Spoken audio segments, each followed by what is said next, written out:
Well, if you ever plan to go to Le cinéma Cinévogue. C'était une pièce relativement grande qui se trouvait entre la salle de spectacle et la rue Malbec au numéro 95. On construisit de briques et de broc une salle de projection. Quel nom pompeux pour la nôtre. Mais c'était chouette, on se contentait de peu, on était content. C'est alors que les menuisiers entrèrent en action pour fabriquer des bancs tout simples, sans dossier, comme on en retrouve encore dans certaines campagnes un peu reculées. Une scène fut rapidement montée, nous étions prêts pour faire des spectacles. Séance de cinéma, avec l'appareil de projection au milieu des spectateurs. Peu de temps après, un négociant en film et cinéma devint notre associé.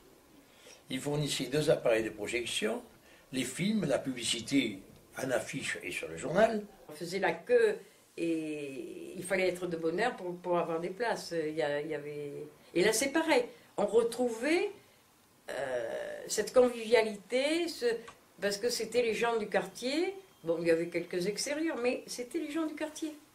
Il y avait cette chaleur humaine, ce côté village. Nous tournions du mercredi au dimanche, avec 2 séances en soirée le samedi et 2 séances le dimanche en matinée et soirée, sans compter les jours fériés. Notre cinéma a été le plus grand et le plus important des cinémas de banlieue et de quartier, puisque nous avions quand même 280 places, plus 40 strapontins, ce qui nous amenait quand même à 320 places assises, ce qui était énorme pour un cinéma de quartier.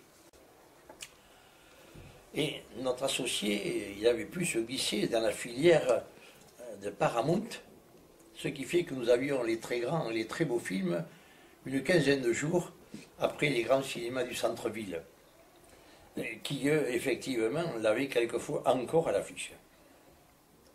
En 1982, Eddie Mitchell venait tourner un épisode de la dernière séance. C'était le commencement de la petite mort du petit cinéma. Merci la télévision. Et le 6 mars 1988, l'écran de Cinévogue s'éteignait pour la dernière fois.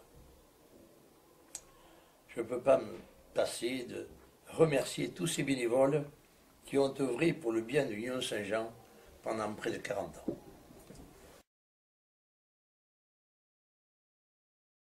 Ladies and gentlemen, your attention, please.